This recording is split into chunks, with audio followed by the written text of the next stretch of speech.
Hola, ¿qué tal? Esto es Debate. Yo soy Alexandra Ames y estoy aquí junto con Paolo Benza y David Rivera para conversar sobre las noticias más importantes del día.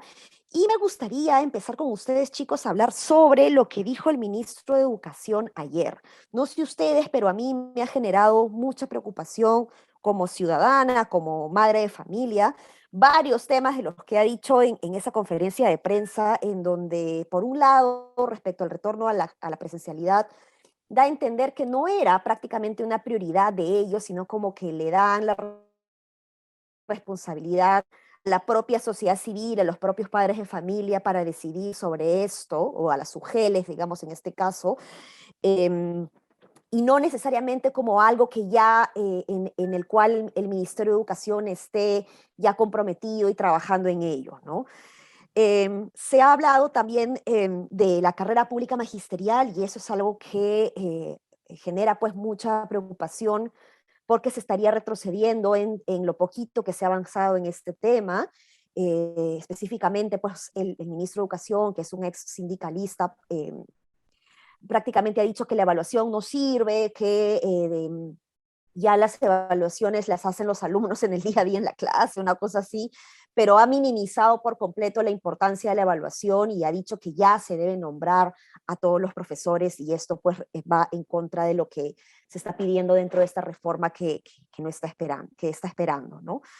Y ahí, bueno, hay detalles, ahí algunos mensajes que me gustaría seguir comentando con ustedes, pero no quisiera acaparar la conversación como un monólogo. Entonces, cuéntenme ustedes las reacciones que tienen, que han tenido frente a lo que ha dicho el ministro de Educación, cómo lo ven. Yo no recuerdo una conferencia de prensa más patética y dramática como que la de ayer, porque uno puede encontrar conferencias de prensa de ministros donde de pronto hay una posición a que uno, con lo que uno discrepa abiertamente, pero el ministro sustenta su punto de vista, la gente de su costado sustenta su punto de vista con sus argumentos, ¿no? Ayer era una divagación, era el sindicalismo de Pedro Castillo, ¿no? Porque el ministro, o sea, está clarísimo que sabe hablar en público y de pronto le surgen ideas, pero no decía absolutamente nada. Nunca explicó por qué no se podía volver a clases, por qué lo que él pensaba que era mejor, que era esperar a un proceso de no sé qué, de, ¿cómo decía? Participativo, social participativo, para que los padres y los directores decidan el retorno a las clases, nunca sustentó cómo iba a pasar, salvo decir que él iba a iniciar el proceso yendo a San Juan del Lurigancho hoy día, a conversar en una escuela.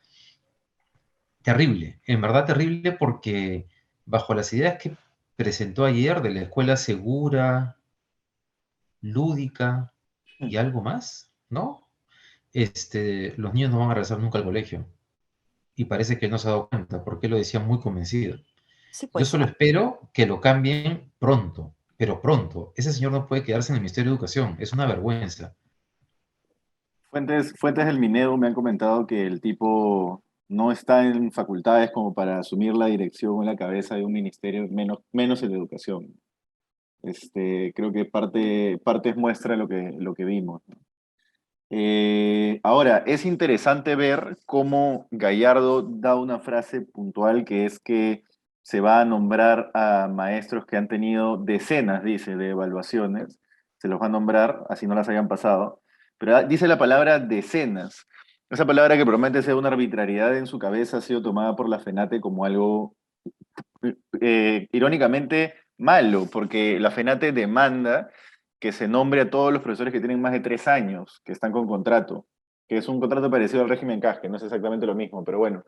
La FENATE quiere que se nombre a todos por encima de los 3 años y han interpretado eso como que se va a nombrar a todos por encima de los 10 años, lo cual para ellos es inaceptable y ya han advertido, justo ahora sacamos un artículo, ya han advertido que si es que Gallardo persevera en esa actitud, van a pedir su cabeza también. Y además tienen otras demandas, ¿no? Como suspender la evaluación docente de noviembre, cambiar el enfoque de género por el enfoque científico del currículo escolar, etcétera. En fin, la FENATE tiene un poder bastante, bastante claro en este gobierno y bastante, bastante claro sobre el Minedu. La FENATE básicamente, ya hay que tenerlo claro, va a poner la agenda de educación en los próximos 5 años. No va a ser de otra manera, va a ser así. Castillo está dado a ello y no hay ahí una relación de, mejor dicho, no hay ni siquiera la posibilidad de una relación de secuestro como podríamos haber pensado en un momento con Cerrón, que por ahí discrepamos si es que fue o no fue. Pero acá ni siquiera es eso. Castillo ha sido presidente de la FENATE. Castillo es directo representante de la FENATE y candidateó como eso, como el maestro sindicalista que fue y que mostró en el 2017. Entonces, las demandas de la FENATE van a ser lo que se implemente en educación en estos 5 años de todas maneras. Por eso yo decía que Mirta Vázquez tiene para bajarse a Barranzuela del Ministerio del Interior, pero no tiene cómo, creo yo, bajarse al ministro de Educación. Creo que no hay manera, a menos pues que haya un escándalo, que no haya clases hasta el 2024, pues, ¿no? Pero, o al menos que la FENATE misma se la baje, en fin, pero no, Mirta Vázquez no creo que por simplemente buena gente vaya a poder combatir al ministro de la FENATE, ¿no? Sí, pues ahora hay dos cosas, ¿no? De fondo, ha sido una conferencia de prensa bien rara, ¿no? Las respuestas no hilaban mucho, no iban a tono con la pregunta. Notaba como que el ministro pues no estaba ni preparado y no tenía una agenda realmente centrada, digamos, con los alumnos ahí al centro, como digo, sino más que nada promover esta agenda sindicalista de los profesores, ¿no? El estatus laboral de los profesores. Claro, Ale, Pero yo me yo lo resumiría en eso que tú dices, ¿no? La educación se va a centrar ahora en la agenda de los profesores, de un grupo de profesores, y no en la agenda que le importa a los alumnos, que es lo que deberíamos tener en mente, ¿no? Perdona. sí, sí, pues, pero ahora, o sea, yo me pregunto, ¿por qué hacer una conferencia de prensa en la semana en donde Mirta Vázquez ha ido a pedir la confianza con un tema que puede ser tan controversial y generar anticuerpos por parte de la oposición? O sea, a mí me parece un error, porque yo hubiese creído, pues, Pero conferencia de prensa que va a anunciar, no sé, mañana regresan todos a clase, ¿no? el problema es ese, Dale, el qué cosa va a sí, anunciar, porque en claro. realidad lo que había pasado en los días previos es que la presión mediática sobre el retorno a las aulas había crecido muchísimo. Entonces era casi inevitable, y además había crecido a partir justamente de lo que Mirta Vázquez había dicho en el discurso de investidura. Entonces era inevitable que alguien tuviese que hablar. Yo creo que incluso el ministro debe haber recibido presión, incluso de la PSM, para salir a explicar su punto de vista. Lo que nadie esperaba es que iba a ser tan desastroso. Y por eso creo que, acá voy a discrepar con Paolo, que, que no hay forma de mantenerlo. Yo creo más bien que si Castillo quiere mantenerlo, va a tener que darse cuenta que va a tener que perder a Mirta Vázquez. No creo que oponer a un primer ministro que esté alineado también con el discurso del sindicato, porque ninguna persona, ningún primer ministro que sea respetable, digamos, y que tenga un poco de criterio, va a aceptar tener un ministro como él en el Minedo. Pero ya la aceptó, ¿no? O sea, ha juramentado con el ministro como él en el Minedo, sabiendo que además tenía la agenda que tiene. No, no es que no haya aceptado ya de primera instancia eso, ¿no? No lo ha aceptado de todas maneras, está clarísimo, pero no necesariamente sabía quién era este tipo y si saben sus facultades, como tú dices, para liderar un ministerio. Y lo que está claro es que ni siquiera está en capacidad y facultades para hacerlo. Claro. Sí, pues complicado, complicado. Ahora, tampoco creo que es un buen momento para pedir facultades legislativas para este tema de la reforma tributaria, ¿no? Creo que hay reformas ahí interesantes y pendientes que se tienen que promover. Hay unas que sacan, que generan más controversia que otras, pero yo no creo que el timing haya tenido que hacerse esta semana, ¿no? No sé cómo lo ven ustedes y particularmente qué opinan de estas reformas de aumentar pues el porcentaje, ¿no? Del impuesto a la renta a quienes ganan más de 300.000 soles, si no me equivoco, y aquellos que ganan más de 500.000 soles al año, también se le estaría agravando, no, se le estarían acortando la posibilidad de que puedan argumentar algunos gastos extras para que se lo puedan debitar, ¿no? Ahora, estamos hablando de personas que evidentemente pues no son clase media, media.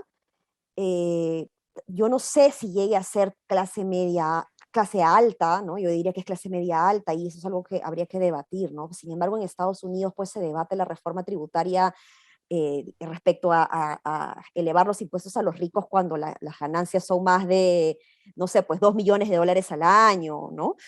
Y acá estamos discutiendo en un contexto totalmente pues distinto en términos de productividad y generación de riqueza, y por otro lado, en un contexto en donde la informalidad es sumamente grande, ¿no? Y es un problema estructural que evita justamente generar mayores recursos al propio Estado, ¿no? Y ahí yo le doy la razón al congresista Cabero cuando dice uno se suele concentrar en grabar más a los ricos o a los formales, digamos, cuando no se están preocupando debidamente por generar, por mitigar la informalidad, ¿no? Ahora, este es un temor, pues, ¿no? No es tan sencillo tampoco, pero tampoco veo a este gobierno preocupado por eso. ¿Cómo ven ustedes todo esto, la reforma tributaria en general?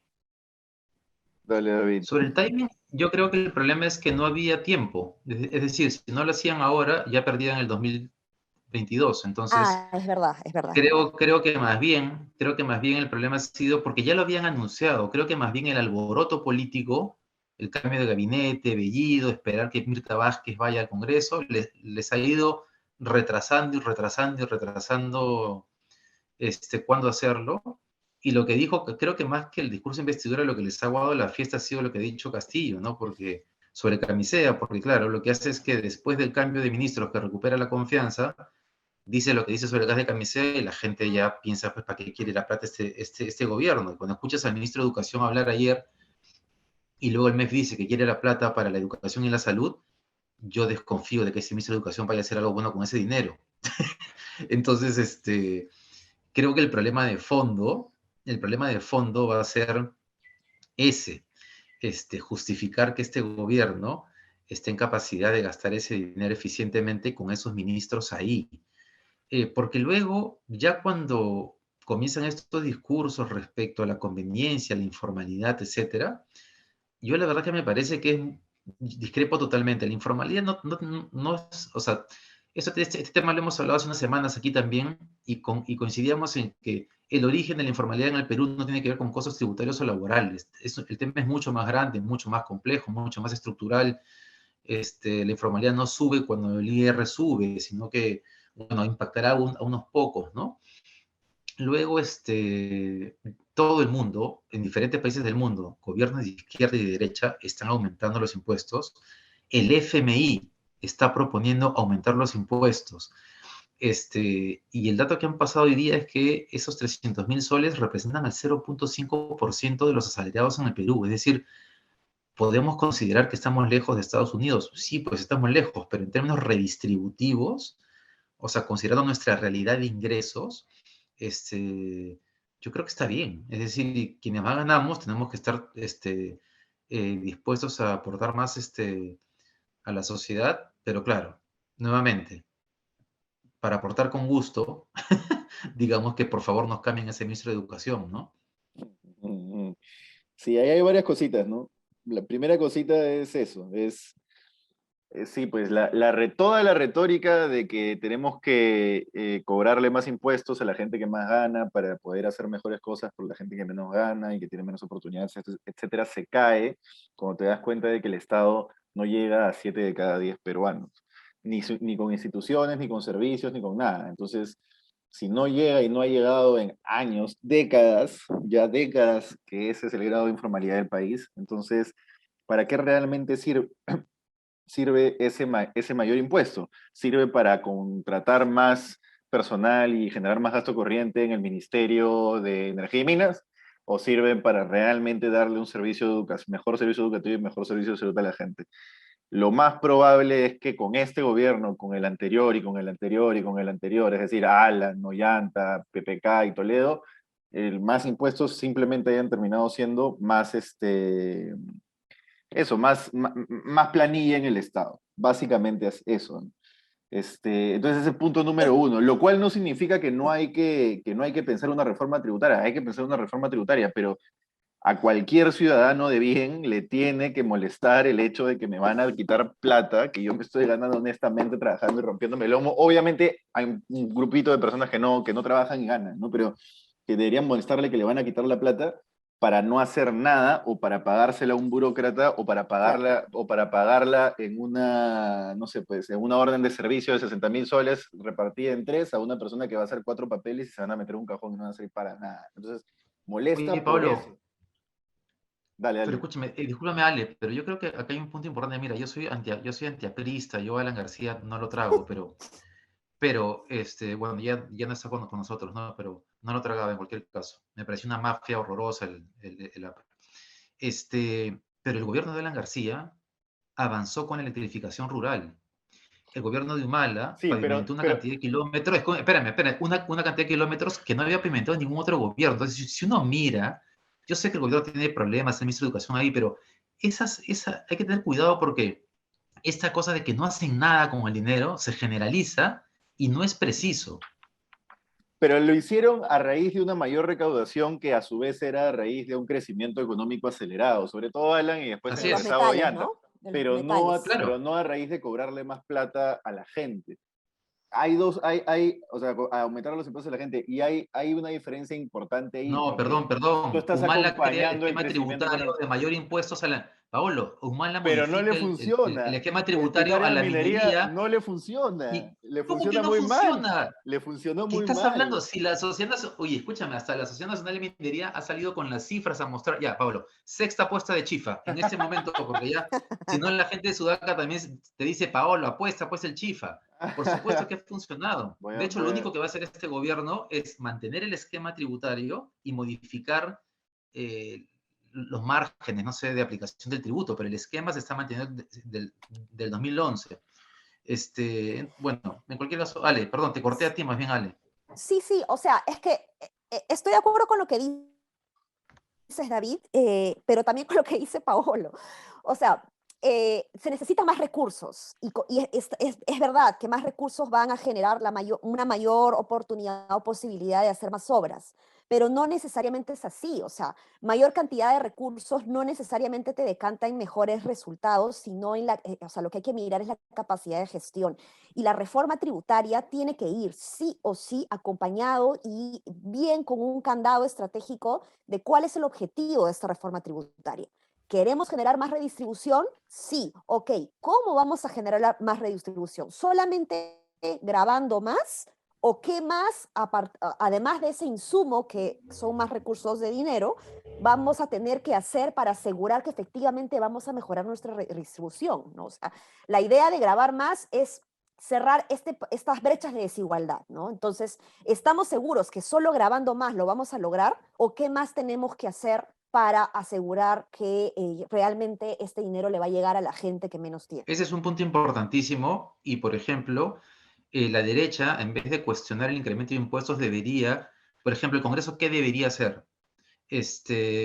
Decirle al gobierno y al Ministerio de Economía, ok, ¿cuál es el mecanismo que va a asegurar que estos 12.000 millones, no sé qué cifra han dicho hoy día, se van a gastar eficientemente en qué? ¿Vas a crear algún mecanismo especial para, no sé, de supervisión de la Contraloría, de una autoridad, no sé, que ejecute bien? Eso es importantísimo. Tienes toda la razón en ese punto y es la principal duda para hacer una reforma tributaria en este momento. Claro, claro, Oigan, otra pero... buena noticia vinculada al tema Ujú. educativo. Disculpen que los corte, pero acabo de leer que RPP ha publicado que han adelantado la vacunación a menores de 15 años y que arrancan este sábado. Este, Nada, si quieren lo comentamos Buenazo. después. Ya, y un punto adicional. Estoy ahora, mientras tanto, revisando el tema tributario para responderlo con cifras al final del podcast, David, pero acá las estoy encontrando, vas a ver, las estoy encontrando. Pero una cosita Chifa, más, ¿no? Una cosita más, que es 300.000 soles al año es un montón de plata. Es decir, la gente no se pone a pensar que debe ser el 1, el 2% del Perú que gana esa plata al año. 0.5%. Eso, un Ya pues, ¿y 0.5%. cuánta 0.5%. plata más se va a generar con eso? No, pero lo que Han voy es... dicho, Dale, dale, dale dale. Pablo. No, dale, dale, dale. No, sí iba a decir que la cifra que dijeron hoy día, creo, no sé si era 8.000 o 12.000 millones de soles. Es decir, estamos hablando de un monto importante. No es poca Ya, cosa. ya, pero lo que iba es, eso sí es clase alta, ¿no? Nosotros tendemos a ver que no, pues clase media, porque estamos hablando de 20.000 soles y hablamos de 15 sueldos, o sea, 20.000 soles al mes más o menos, o por sueldo, digamos, porque 15 sueldos no van con 12 meses, pero 20.000 soles por sueldo es un huevo de plata para el ¿Es clase Perú. alta o clase media Es alta? clase alta sin Yo creo, dudas. no será media alta, yo también tengo mi duda ahí, pero podemos averiguar para Sí. mañana si O eso es sea, sector A sí, o si Voy es a, voy a B preguntarle a mis alta, ¿no? amigos que ganan eso. siempre va a haber gente que gane más, siempre va a haber gente que gane más, pues, ¿no? Siempre va a haber un tipo pues, que tiene haciendas y herencias y etcétera, pero es clase alta sin duda, ¿no? Pero bueno, a ver qué definimos como clase alta, el A, el AB, el A más, en fin. Bueno, nada, pasemos. Claro.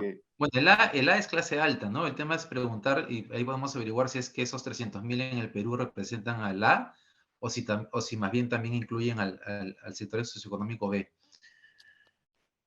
Claro. Sí, pues.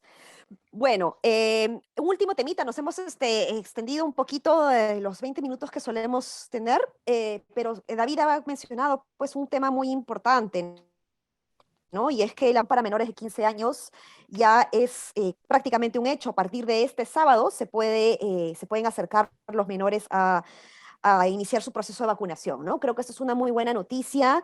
Hemos empezado tarde en la adquisición de vacunas, hemos empezado tarde en el proceso de vacunación. Sin embargo, hay otros países de América Latina que empezaron antes que nosotros y que están atrás, ¿no? De la cola. Estamos nosotros a la mitad de América Latina, más o menos en la media de avance de vacunación y creo que esto es importante y es algo que ha podido poder generar cierta estabilidad pese a toda la inestabilidad e incertidumbre que hemos vivido este año, ¿no? Sí, sí, Así es, así es. así es. Y esto como que le da menos razón al ministro de Educación para pensar en que que pueden volver a la escuela todavía no sé en cuántos meses, ¿no? Si arrancan en octubre, en noviembre, incluso en diciembre podrían tener un mes de colegio eventualmente, ¿no?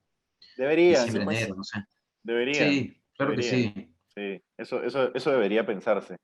Oye, para cerrar, David, propuesta ciudadana. Sí, Perú solo recauda el 33% de lo previsto por la reforma tributaria minera. Investigación de propuesta ciudadana revela que el ingreso obtenido por los nuevos regímenes en 4 años fue de 4.000, bla, bla, bla, y no los 12.000 millones esperados. Espérate, ¿eh? El Estado peruano solo está recaudando un tercio de los 3.000 millones previstos como ingresos anuales por los nuevos impuestos a la minería implementados en el 2011, reveló una investigación de la organización Propuesta Ciudadana. De acuerdo al estudio Aporte del sector minero a la recaudación nacional en un contexto de caída de precios, el gravamen minero y su impacto, lo más contradictorio de estas medidas es que han tenido un impacto negativo, pues se calcula que el Estado dejó de recaudar 1.255 millones por impuesto a la renta. Bla, bla, bla. Bueno, es una nota larga, ¿no? Pablo, Pero a, aposté. a mí me encanta cómo pasas de los argumentos de derecha a apoyarte en una ONG de izquierda para argumentar tus puntos de vista. Pero voy a Yo, averiguar, voy a yo me he averiguar. puesto el chip para no hacerte gastar, David, porque Apuéstalo, te lo apuesto. ahora que Bueno, vas con a tener que esa, pagar más impuestos, no te voy a apostar el chip. con esa No, no, no. pseudo apuesta nos quedamos entonces. Nada, no se olviden de revisar nuestras redes en sudaca.pe, en las redes sociales Sudaca Perú y escuchar la entrevista de Patricia del Río que tiene todas las mañanas. Un abrazo. Chao, chao. Que le vaya muy bien.